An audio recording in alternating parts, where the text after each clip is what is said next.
Hello, this is my composition project where I have to simulate a podcast about the research paper that I wrote. And my research paper was about the first hominins of North America.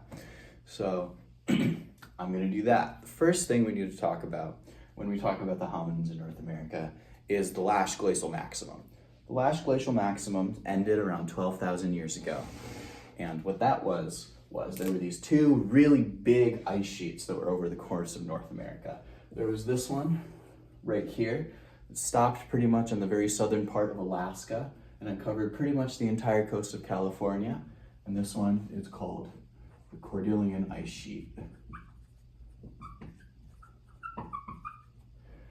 To the right, directly to the right of that, you have your other huge, massive ice sheet that covered the rest of North America, pretty much going all the way down to Florida. And that covered Nunavut and pretty much went all the way to Greenland, covered Michigan, that's where everything is. And now this is called the Laurentide ice sheet. We suspect that hominins escaped Africa, going all the way up into Europe and then through Asia around 100,000 years ago. So right over here is my very poor reconstruction of Russia. You can imagine that this is Russia. They would have traveled through Africa over here, all the way through this way, and this Bering Strait, the place in between Siberia and Alaska, would have been completely frozen solid through another ice sheet, the Cordilleran Ice Sheet. We suspect, or what we used to suspect, what I was taught in schools and what you probably were as well, was that humans migrated through this ice sheet down in between these two, the Cordilleran and the Laurentide, down into North America and into Central, South America, and that's how humans got there today. However, there has been a lot of recent evidence that disproves this claim and suggests that there is a much more believable route that could have been taken through Russia again, but rather than going through the middle of the Cordilleran and the Laurentide ice sheet, instead would have gone through this way down through the coast of North America following a kelp highway. What does that mean? The reason why we would much rather take a coastal route, but compared to, by contrast, this route going right through the middle of North America, is that this would have been completely fucking inhabitable. This would have just been a rocky hellscape. There would have been bears, there would have been next to no plants at all. There really wouldn't have been anything that could have possibly been living there during that time that wasn't like lichen. Like it would just be a tundra, is what I'm saying. Versus coastal routes, big bodies of water really like to make things warmer. It would have been a lot better there. And also, coastal routes provide a lot more resources than land does. Pretty much everywhere, even if you look at faunal populations, everything is a lot bigger when it's by the coast rather than in the mainland, which is why this coastal route would have been preferred because there was a much more abundant food source there. Now that I've established what I believe to be a more valid theory than the Bering Strait theory, why do I believe that? And what is some evidence that supports that the kelp highway theory is more probable than the Bering Strait one? First area that we show evidence is in White Sands, New Mexico. In White Sands, New Mexico, there was an archaeological site discovered in, I believe, 2006 that depicts a series of footprints placed there by an infant and then a female hominin. These were dated to 22,000 years ago. Why is that significant? Because the last glacial maximum ended 12,000 years ago, which means that they got here 10,000 years before the last glacial maximum, or before it last ended. Keep in mind that New Mexico is a very far distance away from Alaska and Siberia. To travel to New Mexico by foot or by boat or however, especially when hominins at the time didn't just think, oh, I need to go south. They were just kind of following food resources. This would have taken thousands and thousands of years to do. So this was 22,000 years ago, plus however long it took them to travel all the way down to this location. And then also, just because we found one set of footprints here doesn't mean that that was the first ever instance that humans were there. It just means it's our first evidence of human habitation. They could have inhabited New Mexico hundreds of thousands of years beforehand, before we found these footprints. We just don't have the archaeological evidence for it yet. So, with that out of the way, what are the white sands footprints? A series of footprints made by an adult and their infant. Why is this significant? 22,000 years old. Predates that. How do we know this date is accurate? The way that we originally dated these footprints were that there were seed pods found in the depositional layer, in the exact same depositional layer that the footprints were located.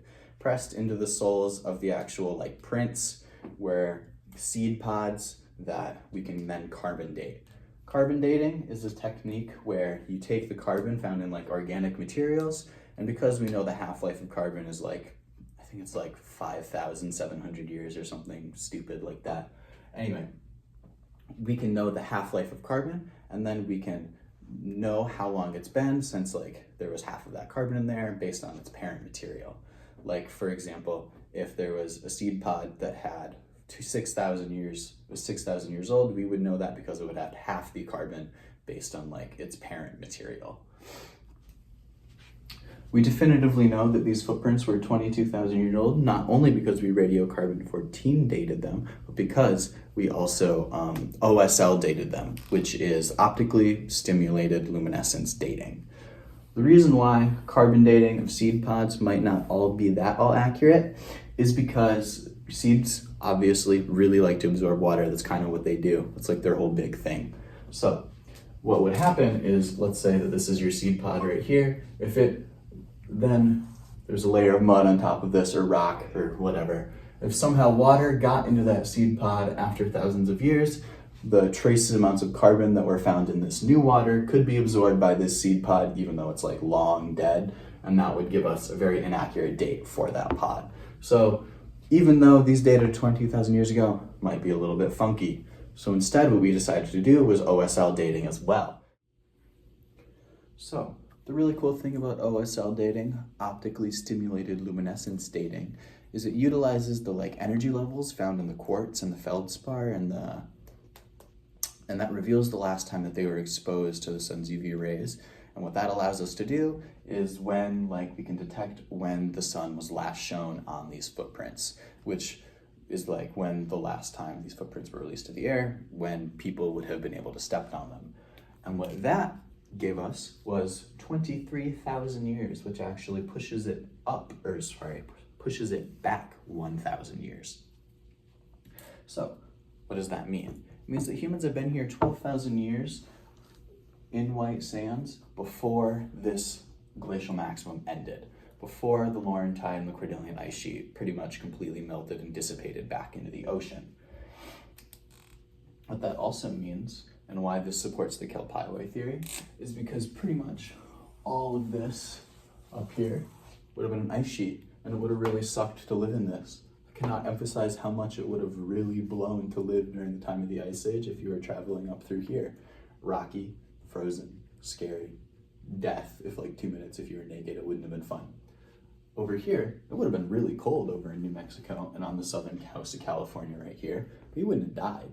You wouldn't be freezing all the time and hypothermic. It would be pretty cold, but it'd be 60s. It'd be cool. It'd be nice fall weather. You'd kick off your boots, have a good time in the sun. So we have the white sands footprints that prove that we've been here for a very long time. What are other evidence that proves that we have been here before the last glacial maximum?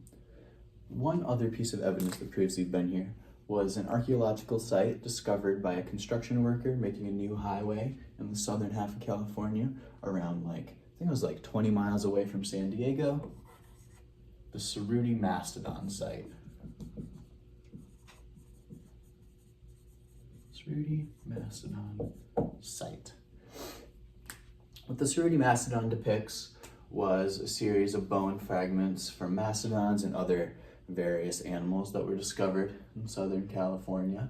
And the reason why this is significant to hominin ancestry is because it was a mastodon kill site.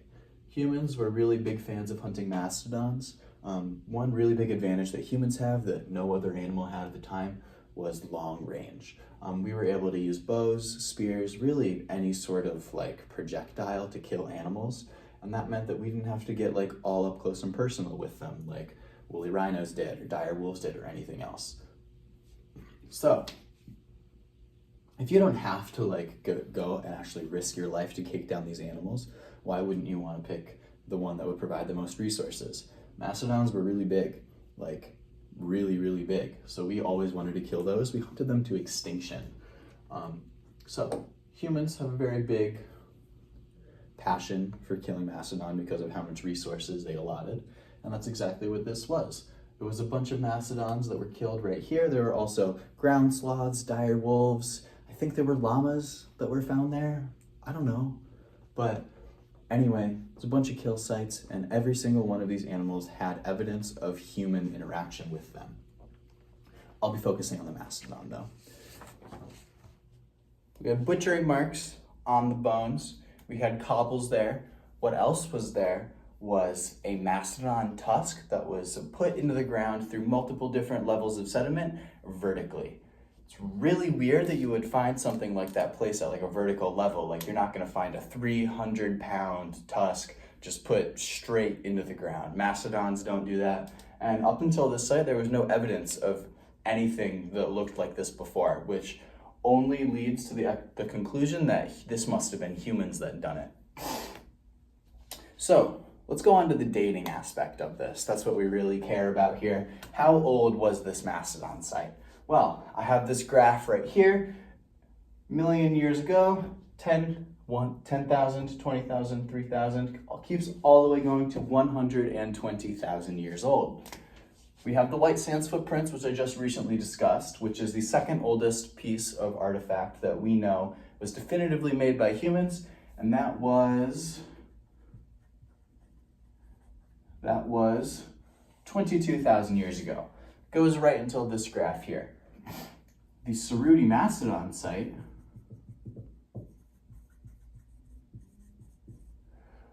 goes all the way back here. 120,000 years.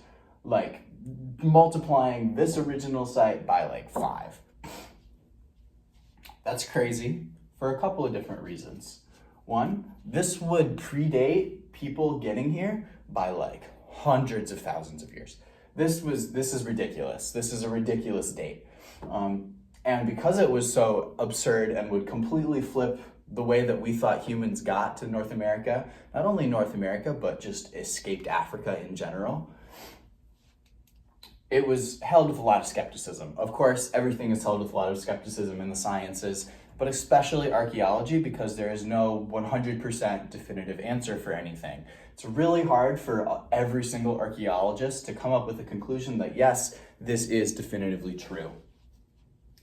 So, what are your skeptics for the Cerutti Mastodon site? There was an alluvial fan, which is kind of like a water feature. What you can imagine right here is if there's these two canyons going right down here, and there would be a river flowing right there. What would happen is as these two canyons dissipated and kind of got towards the plains, this water here would fan out all like this, and that would cause this entire area to then become a floodplain. That would deposit a bunch of sand, silt, a bunch of other like natural materials like wood, bark, whatever at the time was living is what would be deposited through this river, because rivers just carry everything. That is one explanation for how there were cobbles found there with abrasive markings. However, this was found in a desert of California, which is really odd to find like 5 big stones that would be perfect for smashing bones in this like very vast sandy area. It would be really weird. But this is also what one archaeologist said was the result for having that mastodon tusk vertically into the ground. I don't know about you, but I have never seen like a tree trunk placed completely vertically through like millions and millions of years of sand and desert from water. It would be really weird to have that happen, which is why I think that claim is kind of malarkey. I think it's a little bit silly to make. However, that is one archaeologist depiction. Another example of what this could be, why the mastodon tusk was placed vertically, is that people were making mastodon tusk huts. if you have these like giant bones that are like, sometimes these bones can get to be like 12 feet long. What you're going to do is sometimes you would place these as poles into the ground and you would put your mastodon hide on top of it, and that would create a rainproof shelter. That is another possibility for why it was placed vertically like that. But we also said that there wasn't just mastodon here, there were multiple different animals. If you were intelligent and if you had your shelter at a nearby location, you don't want to take like a bunch of animal bones and place them all right near your shelter, because that would attract a bunch of different predators. There were cave bears at the time, which were like the largest bears that have ever walked the planet Earth. They weighed like thousands of pounds and they were like twice as big as a polar bear, and that's terrifying. You don't want that going up to your front door and knocking on your window. So you would just place all of your animal bones in one specific area. That way, all of your like natural resources and the things, in case you wanted to use them at a later date, they were right there. You knew exactly where they were. And also, these animals that were found there were sorted into their own piles. Both of the tusks that were found, one of them wasn't placed vertically, but it was directly next to the other tusk. All the rib bones that we found were placed in a very proximity to one another. The legs were placed at another close proximity to one another. You don't see that happening with hyenas. You don't see that happening with various lions that were in the area. You don't see that happening at all. So that only leaves the explanation for humans were sorting these bones. What could this site potentially mean about human migration? The biggest thesis drawn by this human graph right here, how far along that these mastodons were discovered, is that Homo sapiens might not have been the first of our species, not the first of our species, the first of our genus in North America. And that would have huge implications. That would be absolutely massive implications, because we believe that humans escaped Africa or fled Africa around 130,000 years ago, which makes sense based on the genetic evidence that we have from Neanderthals to early Homo sapiens in Europe, to even just like populations of people around the world in Native American oral history and European oral history and everything that we have there. What the Cerutti mastodon might mean is that Homo sapiens had escaped Africa at a much earlier date, but also had migrated all the way to North America at this much earlier date, which is massive. That would be massive. I mean, I didn't bring this up in my paper at all, but this topic is incredibly fascinating, and I recommend that you do your own research on this and that you look into this, because this could change human history forever. The Cerutti mastodon site is one of the most interesting archaeological discoveries, in my opinion, since like ancient Egypt. I would say it's more so. It's just so fascinating. And the thought that humans might have been here, or there were a species of human before us that got here and settled somewhere in California, got so far south as California, is incredible. And I hope that in my lifetime, I'm able to like look at archaeological discoveries in North America that proves that people weren't here, or that people got here earlier.